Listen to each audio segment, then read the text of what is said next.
Denpasar Festival Denfest ke-17 dibuka Minggu 22 Desember secara resmi. Akan ada ragam acara yang bisa kalian saksikan di festival tahunan milik Pemkot Denpasar ini.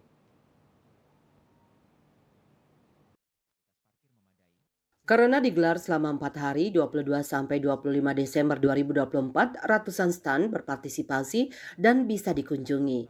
Daftar stan yang telah melewati proses seleksi pun telah diumumkan oleh panitia. Seleksi dilakukan dengan menilai berbagai faktor termasuk mutu barang, inovasi, serta kecocokan dengan tema festival tahun ini. Para peserta yang terpilih diharapkan dapat memberikan pengalaman terbaik bagi pengunjung serta memperkuat citra Denpasar sebagai kota yang kreatif.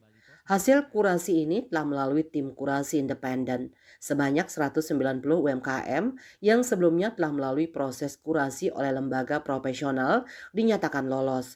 Mereka terdiri dari 84 stan kuliner yang terdiri dari 26 stan kuliner heritage, 32 stan kuliner kekinian, 7 stan kopi, 17 stan kuliner unggulan kecamatan, serta 2 stan terbaik 2023.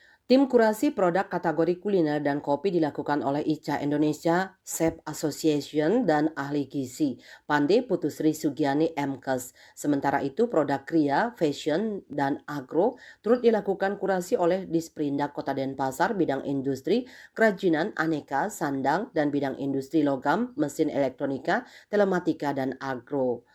Berdasarkan kurasi yang telah dilakukan, terdapat 23 stan kria, 53 stan fashion, serta 20 stan agro yang turut melengkapi gelaran Denpasar Festival 2024. Bali Post melaporkan.